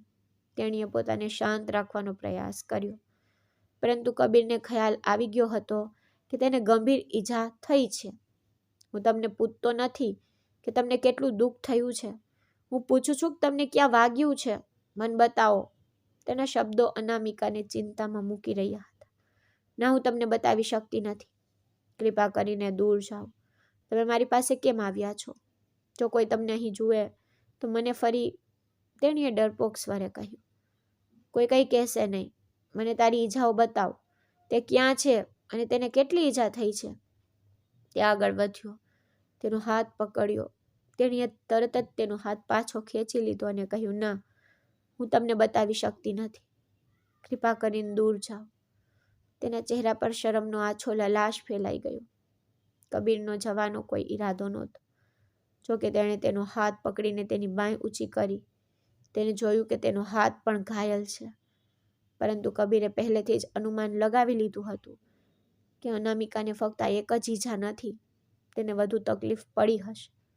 તે ઘર પર અનિચ્છનીય બોજ હતી, પણ તે હજુ પણ તેની પત્ની હતી. ભલે તેણે ક્યારેય આ સંબંધ સ્વીકાર્યો નહોતો, છતાં તેણે ગુસ્સાથી કહ્યું, જીદી ન બનો અનામિકા. પછી તે તેની અવગણના કરી અને નજીક આવ્યો. તેણે તેના દુપટ્ટા પર હાથ મૂક્યો અને તેણીએ ધ્રુજતા તેની તરફ જોયું. તું મારી પત્ની છે, એટલું ગભરાવાની કોઈ જરૂર નથી, તેને આ કહ્યું અને ધીમેથી તેનો દુપટ્ટો દૂર કર્યો. તેણે તેની ગરદન પર વાદળી રંગનું નિશાન જોયું. આ શું છે? તને આટલી બધી ઈજાઓ કેવી રીતે થઈ? તેને કડકાઈથી પૂછ્યું અને તેણીએ માથું નમાવ્યું. પડ્યા પછી કંઈક ભારે વસ્તુ તારી ગરદન પણ વાગી હતી? તેને ધીમેથી માથું નમાવ્યું અને ગુનેગારની જેમ પોતાનો ગુનો કબૂલ કર્યો. તો પછી તમારે મને ફોન કરવો જોઈતો હતો. તને કેટલી ઈજા થઈ છે? તેને આ કહ્યું. તેની આંગળીઓથી તેના ઈજાને હળવેથી સ્પર્શ કર્યો અને અનામિકાના હોઠમાંથી એક રડતી ચીસ નીકળી ગઈ. તે તેની એટલી નજીક હતો કે તે પોતાનું દુઃખ ભૂલી જવા લાગી અને તેના પરફ્યુમની સુગંધમાં ખોવાઈ ગઈ. તેનું હૃદય જોરથી ધબકવા લાગ્યું. રાહ જુઓ, હું તરત જ આવીશ. કબીર થોડીક વાર વિચારતા કરતા રૂમની બહાર નીકળી ગયો, પણ તેની માને તેની સામે ઊભી જોઈને તે ચોંકી ગયો. તમે ડૉક્ટર નથી કબીર, કે તમે અહીં તેની સારવાર કરવા આવ્યા છો. જો તે મરી જાય તો તેને મરવા દો, તેણે કહ્યું. તેના મનમાં દ્વેષ અને માનવતા છિન્ન ભિન્ન થઈ ગઈ હતી. ભૂલી ન જા મમ્મી, તે મારી પત્ની છે. હું તેને આ સ્થિતિમાં છોડી શકતો નથી, નહીંતર હું પાપનો ભાગીદાર બનીશ, તેણે કડકાઈથી કહ્યું અને ચાલ્યો ગયો. તે પ્રાથમિક સારવાર કીટ લઈને અનામિકાની સામે બેઠો. તેણે તેનો ઘા સાફ કર્યા અને ધીમેથી મલમ લગાવવાનું શરૂ કર્યું. તેના હોઠમાંથી હળવી રડતી ચીસો નીકળી ગઈ. તે પીડામાં હતી, પણ તેણે તે સહન કરી. કબીર થોડો નજીક ગયો અને તેના ઘા પર હળવેથી ફૂંક મારી. અનામિકાને લાગ્યું કે તેના હોઠમાંથી નીકળતી કળતર તેના અસ્તિત્વમાં ઝૂકી રહી છે. તેના ગળાના ઘા પર મલમ લગાવ્યા પછી તેણે તેને ખંભાથી પકડી અને તેને પલંગ પર પાછળ સુડાવી દીધી. પરંતુ કબીર ચોંકી ગયો, કારણ કે કબીરે તેના ખંભા પર હાથ મૂકતાની સાથે તે પીડાથી તરપવા લાગી. શું તમને અહીં પણ ઈજા થઈ છે? તેણે આશ્ચર્યથી પૂછ્યું. જોકે આ વખતે તે ગભરાઈ ગઈ હતી. ના ના, આ તો એક નાની ઈજા છે, હું જાતે મલમ લગાવીશ, તમે મને આપી દો. કબીરના હાથમાંથી તેણે ઝડપથી ક્રીમ લીધી. જ્યારે તે એકદમ ચોંકી ગયો હતો. મને બતાવો કે તને બીજે ક્યાં દુખાવો થયો છે. મેં તને કહ્યું હતું કે હું તે જાતે લગાવીશ, પણ તે કબીરને હવે પોતાનો ઘા બતાવી શકી નહીં. બસ શાંતિથી બેસો, એક પણ શબ્દ બોલશો નહીં. તેણે તેને ઠપકો આપ્યો અને તેને ચૂપ કરી દીધી. પછી તે તેના ખંભા પર પણ જોવા લાગ્યો, પણ તે ચોંકી ગયો. તેમાંથી લોહી નીકળતા અટકાવવા માટે તેમાં હળદરનો ઉપયોગ થયો હતો. તે બોલ્યો, તને આટલો ઊંડો ઘા કેવી રીતે લાગ્યો? અનામિકા બોલી, મારા હાથમાં કાચનો જગ હતો, હું પડી જતા તે તૂટી ગયો અને હું તેના પર પડી ગઈ, તેણીએ ધીમેથી કહ્યું. તેનું માથું નમેલું હતું અને કબીર ધ્યાનપૂર્વક તેનો ઘા સાફ કરી રહ્યો હતો. આ સાંભળીને કબીરનો હાથ એક ક્ષણ માટે ધ્રુજ્યો અને તેનું હૃદય એક ધબકારા ચૂકી ગયું. અને જ્યારે તેની નજર અનામિકાની કોમળ આંખ પર પડી, ત્યારે તેને તેમના સંબંધ વિશે યાદ આવ્યું અને તેનું હૃદય ધબકવા લાગ્યું. પણ તેણે ઝડપથી પોતાને શાંત કર્યો, વિચારો દૂર કર્યા, ઘા પર મલમ લગાવવાનું ચાલુ રાખ્યું. કબીર ક્યાં છે? ટાઈ ડાઈ ટોપ જીન્સ પહેરેલી નિશા અંદર આવી ચોકીદારને પૂછ્યું. મેડમ, તે ત્યાં છે. ચોકીદારે એનેક્સ તરફ ઇશારો કર્યો. જ્યારે નિશા મૂંઝવણમાં હતી કે તે એનેક્સમાં શું કરી રહ્યો છે, તે વિચારીને ત્યાં ગઈ. દરવાજો ખુલ્લો હતો. તેની સામેનું દ્રશ્ય દેખાઈ રહ્યું હતું. તેઓ રૂમમાં ખૂબ નજીક હતા. નિશાના પગ થીજી ગયા. કબીર તેની નજીક હતો, તેને ગરદનથી પકડી રાખતો હતો. તેને કબીરને આશ્ચર્યથી બૂમ પાડી. તેણે પાછળ ફરીને તેની તરફ જોયું ને એકદમ મૂંઝવણમાં પડી ગયો. આ તે છે જેના કારણે તમે મારી સાથે લગ્ન કરવાનો ઇનકાર કરી રહ્યા છો? આંખોમાં આંસુ સાથે તેને કહ્યું. મેં ક્યારે ના પાડી નિશા? હું ફક્ત એટલું ઈચ્છું છું કે તું મને થોડો સમય આપે. પપ્પાએ મને આ કહ્યું હતું. હું તને બધું સમજાવીશ. રૂમમાં આવ. તેણે નિશાને રોકવાનો પ્રયાસ કર્યો, પણ તે રડતી રડતી રૂમમાંથી દોડી ગઈ.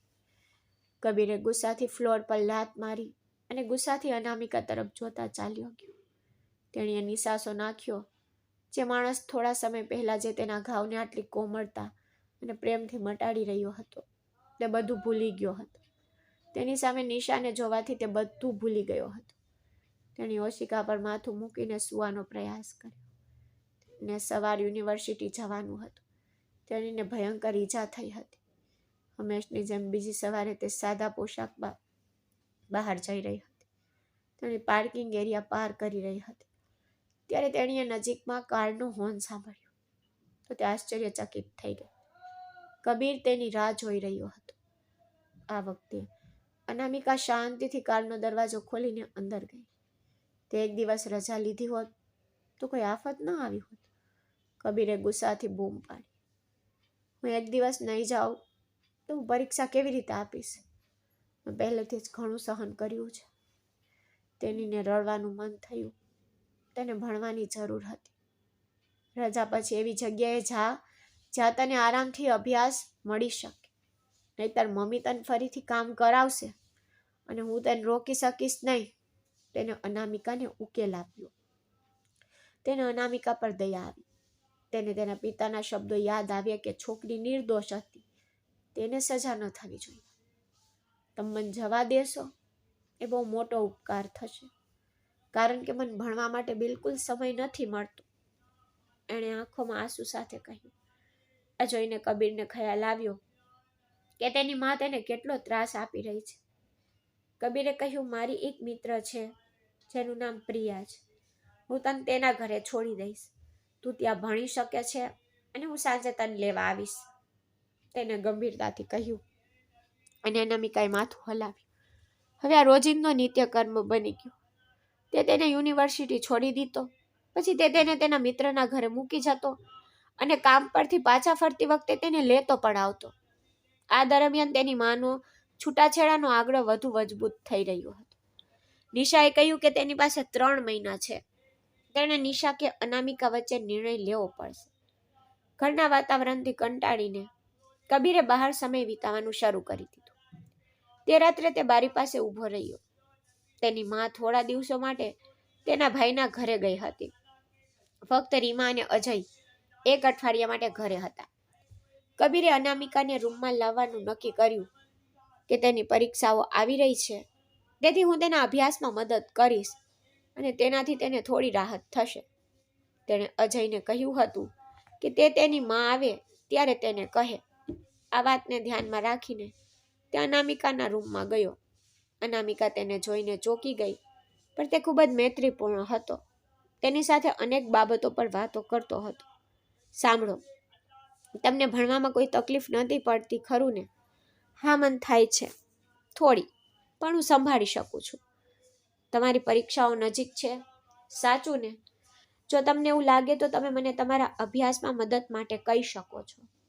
મમ્મી ઘરે નથી. હું તને તમારા અભ્યાસમાં મદદ કરીશ. અનામિકા સદબદ થઈ ગઈ. તેની સામે જોઈ રહી હતી. તમારો સામાન લઈ અને મારા રૂમમાં આવો. અચાનક તેણે એક નવો આદેશ જારી કર્યો, જેનાથી અનામિકા ચોંકી ગઈ. પણ તે તેને ના પાડી શકી નહીં અને તે દિવસે તે તેનો હાથ પકડીને તેના રૂમમાં લઈ ગયો. તે કબીર તરફ અને પછી વૈભવી રૂમ તરફ આશ્ચર્યથી જોઈ રહી હતી.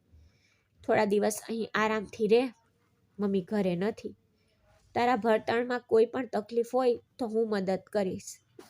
અનામિકાના માસૂમ ચહેરા પર આશ્ચર્ય ફેલાતું જોઈને તેણે આ કહ્યું. અચાનક તેણે નિશા અને અનામિકાની સરખામણી કરવાનું શરૂ કર્યું. અનામિકા શરમાળ, માસૂમ, ખૂબ જ સુંદર હતી.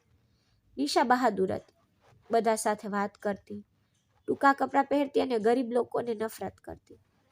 નિશા સાથે ગર્વથી ભરેલી હતી. જોકે અનામિકા પાસે તો કોઈ ઘમંડ જ નહોતો કે તે લોભી નહોતી. કબીરે તો તેને કહ્યું હતું કે તે તેના પિતાએ તેના નામે જે મિલકત છોડી દીધી છે તે લઈ શકે છે, પરંતુ તેણીએ ના પાડી દીધી. તેને સ્પષ્ટપણે કહ્યું કે આ મિલકત પર તેનો એકમાત્ર અધિકાર છે, પણ તે તેના માથા પર છત સિવાય બીજું કંઈ ઈચ્છતી નહોતી. તે ફક્ત પોતાનો અભ્યાસ પૂર્ણ કરવા માંગતી હતી અને પછી તે નોકરી મેળવી અને એકલી રહેશે. કબીર સદબદ થઈ ગયો. તેની સામે જોઈ રહ્યો હતો, કારણ કે આ દુનિયા આવી નિર્દોષ અને ભોળી છોકરીઓને ખૂબ અન્યાયથી લે છે. તે ખૂબ જ નિર્દોષ હતી, બધા પર વિશ્વાસ કરતી. તે તેના પલંગ પર શાંતિથી બેઠી અભ્યાસ કરી રહી હતી. તેની આંખો ઊંઘથી ભારે હતી. શું તમારી માએ ક્યારેય તમારા પિતાનો ઉલ્લેખ કર્યો? તેને અચાનક પૂછ્યું. જ્યારે અનામિકાએ તેને જોવા માટે તેના પુસ્તકમાંથી ઉપર જોયું. ખૂબ જ ભાગ્યે 2 કે 3 વાર, અને તે પણ જ્યારે અંકલ તેમની માંદગી દરમિયાન મળવા આવ્યા. તેણીએ સત્ય કહ્યું. પપ્પા તમને પહેલા ક્યારેય મળ્યા નહોતા? કબીરે આશ્ચર્ય સાથે કહ્યું. કારણ કે નંદની હંમેશા કહેતી કે તે બીજી સ્ત્રીને મળી રહ્યા છે અને તેને લાગતું કે તે અનામિકાની માં છે. ના, મેં તેમને એકવાર જોયા હતા. તે પપ્પાના મૃત્યુ વિશે સાંભળ્યા પછી આવ્યા. તેને ફક્ત મારી યુનિવર્સિટીની ફી ચૂકવી. પછી મમ્મીએ તેની બંગડીઓ વેચી દીધી અને તેમને પૈસા પાછા આપ્યા. પછી મને શિષ્યવૃત્તિ મળી ગઈ અને અમે પપ્પાના પેન્શન અને મારા ટ્યુશન પર ગુજારો કરતા હતા. અમે અંકલને ત્યારે મળ્યા જ્યારે તેઓ હોસ્પિટલ આવ્યા. મમ્મીએ કહ્યું કે તેઓ એકબીજાને પસંદ કરતા, પરંતુ અંકલના પિતાએ તેમના લગ્ન તેમના પરિચિત વ્યક્તિ સાથે ગોઠવી દીધા. અંકલ ખૂબ સારા હતા. તેઓ તેમના સંબંધ જાળવી રહ્યા હતા, પરંતુ નન્ની કાકી જાણતી હતી કે તે મમ્મીને પસંદ કરે છે. અંકલે મમ્મીને કહ્યું કે જો તે ઈચ્છે તો તે તેની સાથે ફરીથી લગ્ન કરી શકે છે, પરંતુ મમ્મીએ ના પાડી. તે બીજી સ્ત્રીનું ઘર બગાડી શકતી નથી. મારા પિતા તો એક શરીફ માણસ હતા. તેમની આવક ઓછી હતી, પરંતુ તેમના મૃત્યુ સુધી અમારું જીવન સંપૂર્ણ હતું. એ મારા જીવનના શ્રેષ્ઠ દિવસો હતા. મને મારી માના નિર્ણયો સામે કોઈ વાંધો નહોતો. તેણીએ ખૂબ જ સારો માણસ પસંદ કર્યો હતો. ભલે તેના પરિવારે પછીથી તેને સહારો ન આપ્યો. મારા માતા પિતાની જીવનથી ખૂબ પ્રભાવિત હતી, કારણ કે તેઓ એકબીજાને ખૂબ પ્રેમ કરતા હતા. જ્યારે તે બોલી રહી હતી ત્યારે તેની આંખો ભીની થઈ ગઈ અને તેના હોઠ પર સ્મિત ફરી વળ્યું. કબીરને ઈર્ષા થઈ. તેની માં જે બાબતો માટે ઝઘડતી તે કંઈ નહોતું, ફક્ત ઈર્ષાએ તેને બાળી નાખી. અનામિકાએ તેનું માથું તેના પુસ્તક તરફ પાછું વાળ્યું અને કબીર પસ્તાવાથી માથું હલાવતો રહ્યો. અનામિકા વાતથી પલંગ પર સૂઈ ગઈ. જ્યારે કબીર સોફા પર બેઠો હતો, હવે તે પણ ઊંઘવા લાગ્યો હતો. બધું ભૂલીને તે પલંગ પર ગયો, લાઇટ બંધ કરી અને સૂઈ ગયો. જ્યારે અનામિકાએ તેના હાથ પર હાથ મૂક્યો ત્યારે તે ભાનમાં આવ્યો. તે ચોંકી ગયો અને તેની તરફ જોયું. પછી તેને યાદ આવ્યું કે તે પોતે જ અનામિકાને ત્યાં લાવ્યો હતો. અનામિકા ગાઢ નિંદ્રામાં હતી. તેથી તેને જગાડવી યોગ્ય ન લાગ્યું. જોકે તે તેને સ્પર્શ કરવા માંગતો હતો કે જો તે દૂરથી આટલી નિર્દોષ દેખાતી હોત તો તે કેવી હશે. તેને તે ક્ષણ યાદ આવી જ્યારે તે તેના ઘા પર મલમ લગાવી રહ્યો હતો. તે શરમથી કેવી શરમાઈ ગઈ હતી. તેના શરમાતા ચહેરાને યાદ કરીને કબીરના હોઠ પર સ્મિત હતું. તે શું વિચારી રહ્યો હતો તે તેને પણ ખબર નહોતી, પણ તેણે અનામિકાના ગાલ પર આંગળીઓથી સ્પર્શ કર્યો અને શાંતિથી આંખો બંધ કરી દીધી. શાંતિ તેના પર છવાઈ ગઈ. પહેલીવાર તેને ખ્યાલ આવ્યો કે આ સંબંધમાં કેટલી શાંતિ છે. અનામિકા બીજા દિવસે પણ એનેક્સીમાં હતી, પણ કબીર તેને બીજા દિવસે પણ રૂમમાં લાવ્યો. તેને ખબર નહોતી કે શા માટે. કબીર તેની નજીક આવવા લાગ્યો હતો. નિશા તેને નજીક આવવાની તકો આપતી, પણ તે તેને અવગણતો. તે નવા વિચારો ધરાવતો માણસ હતો, પણ એટલો બધો નહીં કે તે લગ્ન પહેલા નિશા સાથે આગળ વધે. તે રાત્રે તેઓ સાથે ડિનર કરી રહ્યા હતા. રીમા અનામિકાને પ્રશ્નો પૂછી રહી હતી અને તે જવાબ આપી રહી હતી. કબીર તેમને વાત કરતા અને તેના જમતા જોઈ રહ્યો હતો.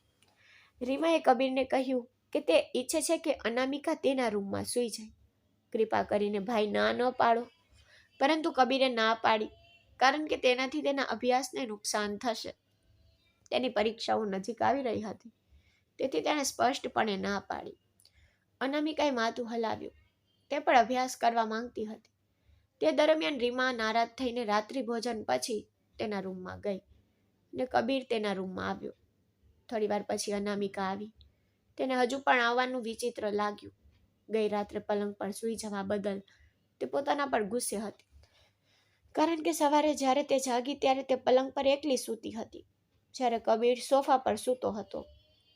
તેને લાગ્યું કે કબીર આખી રાત પલંગ પર સૂવા આવ્યો જ નથી, પણ તેને ખબર નહોતી કે કબીર તેનામાં લાગણીઓથી ભરી રહ્યો છે. તેથી તેને ઉઠીને સોફા પર જવાની ફરજ પડી હતી. તે હજુ પણ સોફા પર જવું કે પલંગ પર જવું તે વચ્ચે મૂંઝવણમાં હતી. અહીં આવ, પલંગ પર, હું તને ખાઈશ નહીં, કબીરે ધીમેથી કહ્યું અને અનામિકા પલંગ પર બેઠી અને તેના પુસ્તકો ફેલાવી. તે ગણિતનો પ્રશ્ન ઉકેલી શકી નહીં અને પછી હતાશ થઈને તેણીએ તેનું માથું તેના પુસ્તકમાં દબાવી દીધું અને ખૂબ રડવા લાગી. કબીર ગભરાટમાં તેની પાસે આવ્યો. તેણે તેના ચહેરા પરથી પુસ્તક હટાવ્યું અને તેનો ચહેરો આંસુઓથી ભીનો જોયો. તમે કેમ રડી રહ્યા છો? તેને ધીમેથી પૂછ્યું. આ પ્રશ્ન ઉકેલી શકાય નહીં. તેણીએ ગુસ્સાથી પુસ્તક તેના પર ફેંક્યું. કબીર હસ્યો. તું આટલી નાની વાત પર રડી રહી છે, મૂર્ખ. તે હસ્યો. તેના હાથમાંથી પુસ્તક લઈ તેની પાસે ગયો અને તેને ગણિતનો પ્રશ્ન સમજાવવા લાગ્યો. અનામિકા આશ્ચર્યથી તેની ફરતા હાથ તરફ જોઈ રહી હતી. તમે તો ખૂબ જ બુદ્ધિશાળી છો. અને કબીર તેના માસૂમ ચહેરા તરફ જોઈને હસ્યો. તે તેના અપાર પ્રેમથી ભરાઈ ગયો અને વિચાર્યા વિના તેના ચહેરાને સ્પર્શ કરવા લાગ્યો. આ જોઈને તે ચોંકી ગઈ. બોલી, હું ભણવા આવી છું, તેણીએ ગભરાઈને કહ્યું. તે 2 વર્ષમાં અલગ થઈ જશે, તેથી તેઓ સંબંધ ઈચ્છતી નહોતી જેનાથી તે અલગ થઈ ન શકે, અને કબીર તેનો નહોતો, તે નિશાનો હતો. અભ્યાસ કર, મેં તને ક્યારે રોકી? કબીરે કહ્યું અને દૂર ગયો. અનામિકા ઊભી થઈ અને સોફા પર ગઈ અને કબીર આંખો ચડાવીને બોલ્યો, પણ તેણે કંઈ કહ્યું નહીં. તેણીએ અભ્યાસ કરવાનું અને ત્યાં જ સૂવાનું વિચાર્યું. તેણીએ પહેલી રાત્રે તો ભૂલ કરી હતી, તેથી તે ફરીથી આવું કરવા માંગતી નહોતી. સાવધાન, જો તું ત્યાં સૂઈશ ને તો ત્યાં ચૂડેલનો ચહેરો દેખાય છે બારીની સામે જ. એક સોફો હતો અને તે તેને ડરાવી રહ્યો હતો. જ્યારે કબીરે તેને ડરાવી ત્યારે તે ક્ષણભરમાં પલંગ પર આવી ગઈ હતી. કબીર તેના ડર પર હસ્યો, પણ તે ધાબળા નીચે ડરી રહી હતી. થોડી વાર પછી તેને ઊંડા શ્વાસ લેવાનો અવાજ સંભળાયો. કબીરે ધાબળો બાજુ પર ખેંચીને જોયું તો તે સૂઈ રહી હતી. હસતો કબીર તેનો ધાબળો ઓઢીને સૂઈ ગયો. તેના હૃદયમાંથી એક અવાજ આવ્યો, હું હવે આ છોકરીથી દૂર રહી શકતો નથી. તેની માટે મારી તરફ દરરોજ વધુ મજબૂત થઈ રહી છે. તેણે ધીમે ધીમે તેનો ચહેરો તેની પાસે ખસેડ્યો. આમ 1 અઠવાડિયું પસાર થઈ ગયું. તેની માં પાછી આવી ગઈ. જ્યારે અનામિકા એનેક્સી ચાલી ગઈ ત્યારે અનામિકાની પરીક્ષાઓ શરૂ થઈ ગઈ હતી. તે પોતાનું હૃદય અને આત્મા તેની પરીક્ષામાં લગાવી રહી હતી, પણ કબીરનું હૃદય હવે ધબકતું હતું. અનામિકા 1 અઠવાડિયા સુધી તેના રૂમમાં રહી હતી અને તે અઠવાડિયામાં તે તેના પ્રેમમાં પડી ગયો હતો. તેની માસુમિયત, તેની સુંદરતા, તેની મનમોહક સુગંધ તેને તડપાવી રહી હતી. તે આ સંબંધને આગળ વધારવા માંગતો હતો. તે નિશાને તો કાયમ માટે ભૂલી ગયો હતો. જ્યારે કબીરે તેને મળવાનું કહ્યું ત્યારે તે ના પાડી દેતી. 1 અઠવાડિયા પછી તે ફ્રી હતી. તેની યુનિવર્સિટી વેકેશન હતી. કબીર અને અનામિકા તે દિવસે મળવા માટે બહાર ગયા. પાછા ફરતી વખતે તેમની કારનો અકસ્માત થયો. બેભાન અનામિકાએ કબીરને બોલાવ્યો. બંનેને હોસ્પિટલ લઈ જવામાં આવ્યા. પરિવારના બધા લોકો ત્યાં ભેગા થયા, જેમાં નિશા પણ સામેલ હતી. કબીરનો પગ ફ્રેક્ચર થયો હતો, જ્યારે અનામિકાનો હાથ પ્લાસ્ટર થયો હતો. બંને 2 દિવસ હોસ્પિટલમાં રહ્યા, પણ ઘરે આવ્યા પછી કબીરે અનામિકાને તેના રૂમમાં આવવાનું કહ્યું અને તેની માં ગુસ્સે થઈ ગઈ. પરંતુ આ વખતે કબીરે તેના ગુસ્સાને અવગણ્યો. કબીરના પગમાં ફ્રેક્ચર થયું હતું, જેના કારણે તે નકામો બની ગયો હતો. તેને થોડા દિવસોમાં ઓપરેશન માટે જવું પડ્યું. અકસ્માત પછી પણ અનામિકા કબીરની સંભાળ રાખવામાં વ્યસ્ત રહેતી. નિશાએ તેને સ્પષ્ટપણે કહ્યું કે તે કોઈ અપંગ વ્યક્તિની રાહ જોઈ શકતી નથી. કબીરે હૃદયના ઊંડાણથી ભગવાનનો આભાર માન્યો કે તે નિશાના ચુંગાલમાંથી બચી ગયો છે. તેને અનામિકા માટે દયા આવી. તે ચિંતા કર્યા વિના તેની સંભાળ રાખતી રહી. કબીર તેનો પૂરતો આભાર માની શક્યો નહીં. હવે તેના હાથ પરનું પ્લાસ્ટર દૂર થઈ ગયું હતું અને તે નિયમિતપણે કબીરની સંભાળ રાખતી હતી, જેથી નંદનીને આશ્ચર્ય થયું. તે કબીરની સેવામાં દિવસ રાત હૃદય અને આત્માથી સમર્પિત હતી. તે તેના માટે એકદમ પાગલ થઈ ગઈ હતી. તે દિવસે તે ત્યાં બેઠો હતો અને તેના શર્ટની સ્લીવ ઉતારવાનો પ્રયાસ કરી રહ્યો હતો, પરંતુ તે કરી શક્યો નહીં. પહેલા એક પુરુષ નર્સ હતો જે બધું કામ કરતો. કબીરને લાગ્યું કે તે હવે સ્વસ્થ થઈ ગયો છે, તેથી તેને કાઢી મૂક્યો. પરંતુ હવે તેને ખ્યાલ આવી રહ્યો હતો કે તેને ભૂલ કરી હતી. અનામિકાએ તેને તેના શર્ટ સાથે સંઘર્ષ કરતો જોયો તો તે તેને બાજુ પર ખોરાકની ટ્રે મૂકી બોલી, તમે મને બોલાવી શક્યા હોત. તમે મને બિનજરૂરી રીતે હેરાન થઈ રહ્યા છો. તેણીએ કબીરનો હાથ લીધો, તેની સ્લીવ કાઢી. કોઈ દુખાવો ન થયો. કબીર બોલ્યો, પપ્પાએ તમારા વિશે જે કહ્યું તે બધું સાચું છે? તેણીએ મૂર્ખતાથી કબીર તરફ જોયું. તે બોલ્યો, પપ્પાએ કહ્યું હતું કે તમારા કરતાં મારા માટે કોઈ વધુ સારું હોઈ શકે નહીં. તો તે સાચા હતા. તેને હસીને અનામિકાનો હાથ લીધો અને તેને બાજુમાં બેસાડી. કહ્યું, હું સ્વસ્થ ન થાવ ત્યાં સુધી તમે ગમે તેટલા બહાના બનાવો, હું સહન કરીશ, પણ તે પછી હું તને 1 મિનિટ પણ નહીં આપું. તેણે તોફાની રીતે કહ્યું અને તે શરમાઈ ગઈ. તેનો અર્થ સમજી ગઈ. થોડા સમય પછી અનામિકા યુનિવર્સિટી શરૂ કરી ચૂકી હતી, પણ તે જવાની ના પાડી રહી હતી. કબીરે તેને જવા માટે દબાણ કર્યું. કહ્યું કે તે અભ્યાસ પ્રત્યે ખૂબ જ સંવેદનશીલ છે. તેના કેટલાક હાડકાં તો સાજા થઈ ગયા, પણ ડૉક્ટરે સર્જરીની ભલામણ કરી. હવે તેને લંડન જવું હતું, પરંતુ સમસ્યા એ હતી કે અનામિકા તેની સાથે જવા માંગતી હતી, જ્યારે કબીર પણ ઈચ્છતો હતો કે અનામિકા તેની સાથે જાય, જેથી તેની હાજરીથી તેને હિંમત મળે. તેણે યુનિવર્સિટી સાથે વાત કરી અને કબીરે તેની પાસપોર્ટ સમસ્યા પણ ઉકેલી. હવે તેઓ બંને લંડન જઈ રહ્યા હતા. કબીરની માએ અનામિકાને ગળે લગાવીને બોલી, તારી માએ તને ખૂબ સારી રીતે ઉછેરી છે. મેં તને ઘણી બધી વાતો કહી, પણ તે સામે કોઈ જવાબ ન આપ્યો. નિશાએ કબીરને છોડી દીધો, પણ તે નહીં. ફક્ત નસીબદાર લોકોને જ આવી પત્ની મળે છે. કબીર, અનામિકાનું ધ્યાન રાખ, નહીંતર મારાથી ખરાબ કોઈ નહીં હોય. નન્નીના શબ્દોએ તો અનામિકાને ભાવનાત્મક રીતે જ હચમચાવી દીધી. કબીર હસ્યો.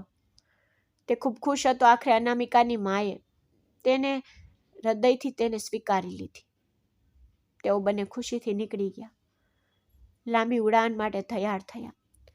થોડા કલાકો આરામ કર્યા પછી અનામિકા તેની વ્હીલચેર ખેંચીને હોસ્પિટલ લઈ ગઈ. ઓપરેશનનો સમય થઈ ગયો હતો. અનામિકાનો તો શ્વાસ બંધ થઈ ગયો હતો. ડૉક્ટરે કહ્યું હતું કે ઓપરેશન સફળ થશે, પણ અનામિકાને ડર હતો કે કબીરને કંઈક થઈ શકે છે. તે ભગવાનને પ્રાર્થના કરતી રહી. થોડા કલાકો પછી જ્યારે ડૉક્ટરે તેને ખુશખબર જણાવી, ત્યારે તેણીને રાહત થઈ. જ્યારે તે ભાનમાં આવી, ત્યારે કબીરે અનામિકા બૂમ પાડવાનું શરૂ કર્યું. તે તેની સામે બેઠી હતી, રડી રહી હતી. કબીરે તેની તરફ જોયું. હસતા હસતા કબીર ઊભું થવાનો પ્રયાસ કર્યો, પણ તે ઊભો થઈ શક્યો નહીં. તેનો પગ હજુ પણ શૂન્ય હતો. નર્સે તેને પાણી આપ્યું. અવાજ સાંભળીને અનામિકાએ આંખો ખોલી, ચોંકી ગઈ. કબીર તેની તરફ જોવા મળ્યો. તે તેની નજરનો સામનો કરી શકી નહીં. પછી તે ઊભી થઈ અને તેની પાસે ગઈ. તમે ઠીક છો ને? હું ડરી ગઈ હતી. તેણીએ કબીરના પગ તરફ જોતા કહ્યું. ઓપરેશન એટલું જીવલેણ નહોતું મારી જાન. તેણીએ અનામિકાનો હાથ પકડીને તેને નજીક ખેંચી અને નર્સ હસતા હસતા ચાલી ગઈ. પણ હું ડરી ગઈ હતી ને, તેણીએ રડતા રડતા ધીમેથી કહ્યું. કબીરે તેના આંસુ લૂછ્યા. મારી જાન, એ ફક્ત હાસ્યના દિવસો છે. ખરાબ દિવસો માત્ર ફક્ત એટલી જ જગ્યા હતી. હવે આપણે બંને સાથે સારું જીવન શરીક કરીશું, જ્યાં કોઈ નફરત નહીં હોય, કોઈ રોષ નહીં હોય. હું જેવું છું ત્યાં સુધી તારું રક્ષણ કરવાનું વચન આપું છું. હું તને મારા કારણે ક્યારેય દુઃખી થવા નહીં દઉં. મારી ભૂલ માટે માફી માંગુ છું. તારી સાથે આટલા ક્રૂર બનવા બદલ. તેણે શરમથી માથું નમાવતા કહ્યું. પછી અનામિકાએ માથું ઊંચું કર્યું. જો તમે ન હોત તો હું ક્યાં હોત? તમે તેના વિશે વિચાર્યું છે? હું ભાગ્યશાળી છું. કાકાએ મારા માટે પોતાનો દીકરો પસંદ કર્યો.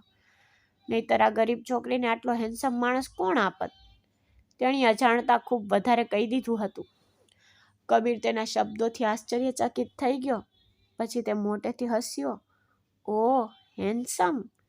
તે હસ્યો અને અનામિકાને પોતાની નજીક ખેંચવા લાગ્યો. હું ખરેખર તને પ્રેમ કરું છું અનુ. અને તે હસ્યો. 2 દિવસ પછી તેને રજા આપવામાં આવી. 2 અઠવાડિયા પછી તેના પગ કાકઘોડીથી મુક્ત થયા. તેઓ બંને લંડનમાં હતા. હવામાન એકદમ ઠંડુ અને સુખદ હતું. અનામિકા કબીરને ખોરાક આપીને જવા લાગી. જ્યારે તેને તેનું કાંડું પકડીને તેને નજીક કરી.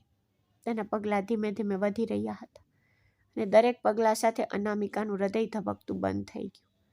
આજે તેની પાસે કબીરના આશ્રય સિવાય બીજું કોઈ આશ્રય નહોતો, પણ તે ખુશ હતી, ખૂબ ખુશ હતી. મિત્રો, કોમેન્ટ કરીને અમને જણાવો કે તમને આજની અમારી વાર્તા કેવી લાગી. જો તમને તે ગમી હોય તો કૃપા કરીને અમારી વિડીયોને લાઈક કરો અને દરરોજ નવી અને રોમાન્ટિક વાર્તા માટે અમારી ચેનલને સબસ્ક્રાઈબ કરો. ધન્યવાદ.